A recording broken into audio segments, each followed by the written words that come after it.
Hello, my friends, and welcome back to the broadcast. My name is Justice Knight, and I can't thank you enough for being here. Today is a critical broadcast. It's going to start with lies. We're going to discuss all the lies in the middle, and it's going to end with one big lie on America. Plain and simple. And what am I talking about? I don't know if you've heard about this or not. It's called the Quincy Institute for Responsible Statecraft. We'll read what we'll call their mission statement. The Quincy Institute promotes ideas that move U.S. foreign policy away from endless war and toward vigorous diplomacy in the pursuit of international peace. Sounds amazing. None of us want war. We'd love international peace. That would be amazing if we didn't have most of the nations in this world targeting the United States as their number one enemy, because they would love nothing more than to destroy the American way of life. Well, it gets much more devious than that, because when you know who the money behind the organization, and this is no theory, no, this is documented proof that I'm going to show you. It's on Vox, it's on multiple publications, that George Soros, that's right, the man himself, and Mr. Koch funded it entirely. As a matter of fact, let's just skip a little bit forward. George Soros and Charles Koch team up for a common cause, an end to endless war. The controversial billionaire philanthropists are launching a new anti-interventionist think tank here in, that's right, the United States of America, Washington, to be more particular. My friends, I'm going to tell you right now, remember what I said about lies. This has very little to do with anti-war. Oh, there's a much more devious motive here, and we're going to discuss it in great detail. I'm going to talk rather quickly. There's a ton of information to cover, but nonetheless, as I ask you every time, you haven't subscribed to my YouTube channel, please do. So much more information to come. Again, if you haven't checked the bell, please do. But in case that doesn't work, because it appears nowadays nothing works because they don't want you to hear this message, go over to justiceaknight.com.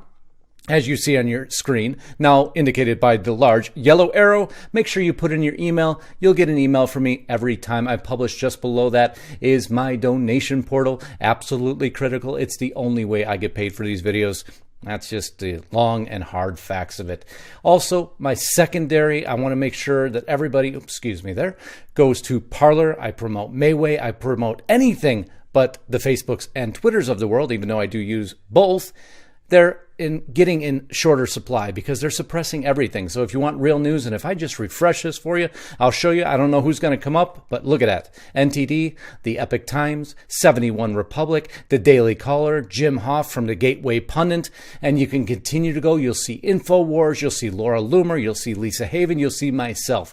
This is the news that you've been missing, so please get over there. Link will be below in my description box. Now, back to the wonderful Quincy Institute. As a matter of fact, you know, this was pulled from John Quincy Adams, who once said, "Go not abroad in search of monsters to destroy." That's where they came up with the Quincy Institute moniker. But nonetheless, the foreign policy of the United States has become detached from any defensible conception of U.S. interest, at least the interest of the people who developed this organization, and from a decent respect for the rights and dignity of humankind. Political leaders have increasingly deployed the military, they gave you the key there, in a costly, counterproductive, and indiscriminate manner, normalizing war and treating armed dominance as an end in itself.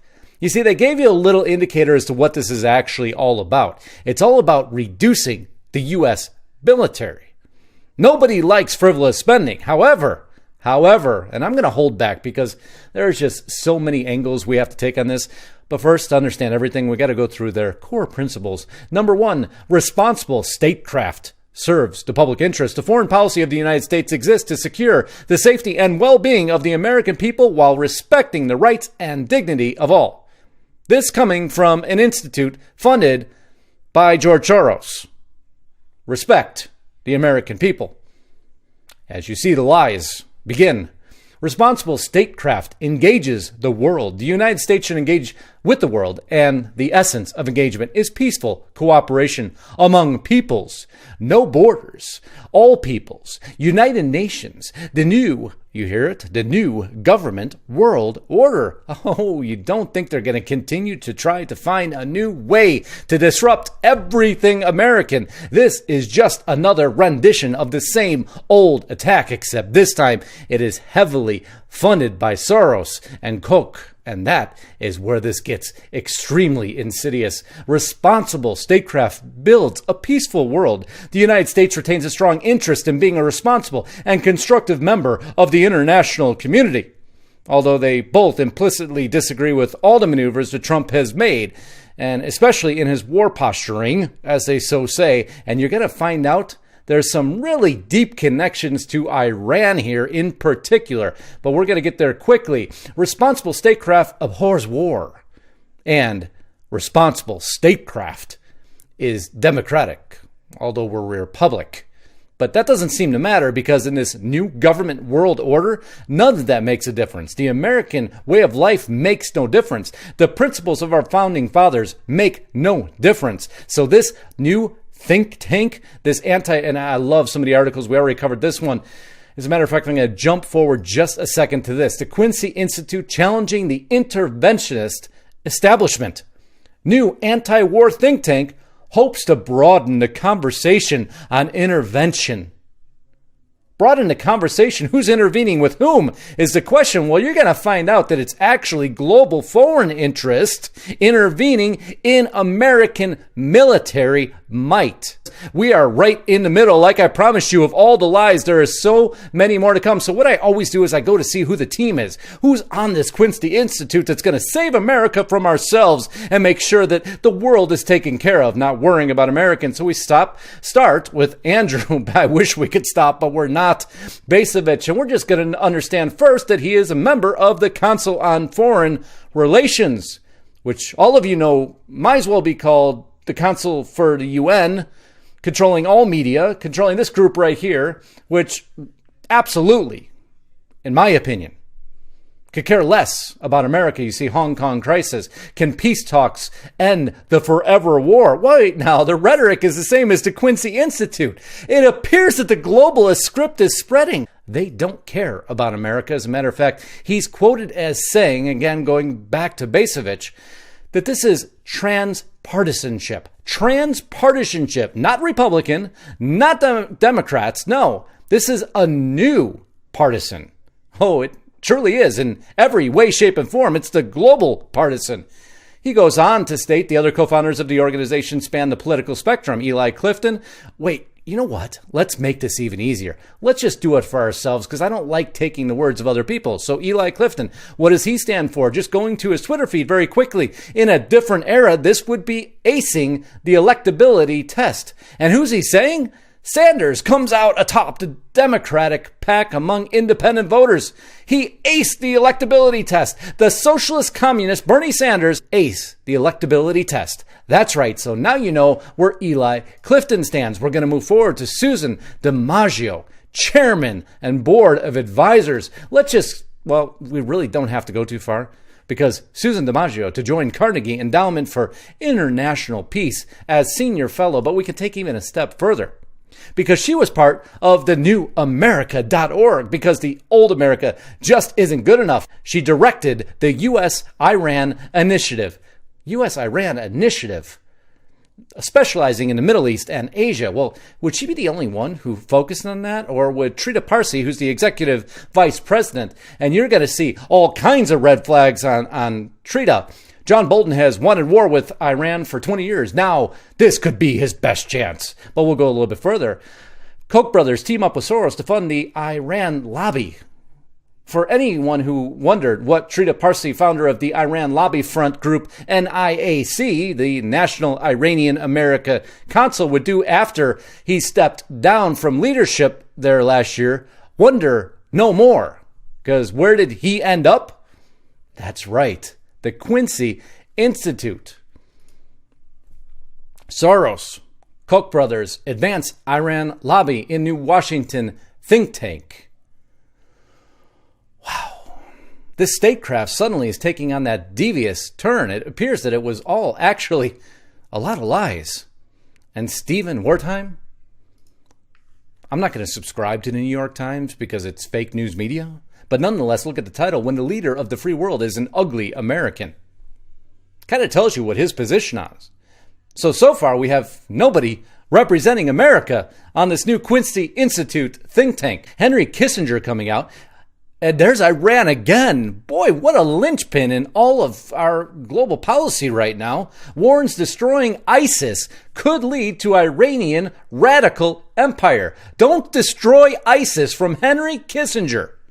So now we have Soros, the Koch brothers, and Kissinger, all representing these new global interests. But that should be it, right? Because this was simply about reducing, our war efforts. But in actuality, it's about a lot more. Because if you reduce our attacks on, let's say, the global world warfield, even when necessary, none of us, and I don't think we should be getting in half the interest we're in. Trust me on that, especially when it results in the loss of American soldiers' lives. However, there are certain conflicts that for the safety and well-being of America, we do unfortunately need to get involved with. But if this think tank has their way, we wouldn't need that reliance anymore. And guess what that will do? That will simply shrink the military. All that ammo, all those missiles, all those guns and tanks and planes will suddenly start to disappear, rendering America a little bit more defenseless every day. So if this think tank has their way, military would be reduced. So now they're attacking our gun ownership. They're attacking our rights. They're attacking our military, making sure every day that goes by we become less able to defend ourselves as a people and now as a military. What an amazing next step, isn't it? But what about our freedom of speech? What would they have anything to do with that, right? Remember the lies I mentioned? Charles Cook and George Soros team up with Patreon, Mozilla, Pinterest, and more to stamp out hate online. The likes of the Koch brothers have in the past been accused of using their vast fortune to influence U.S. politics, and they are now involving themselves in influencing the internet as well, by ensuring it's more strictly policed for unwanted content, things that may go against their belief system, the new global governance system, illustrated by the Quincy Institute. Members include the billionaires Koch and Soros, tech companies Eventbrite, Mozilla, Pinterest, Patreon, Airbnb, the Anti-Defamation League, and a number of universities. We could continue to add that and go Facebook and Twitter and Google and everybody else who've now been proven to have all anti-American interest.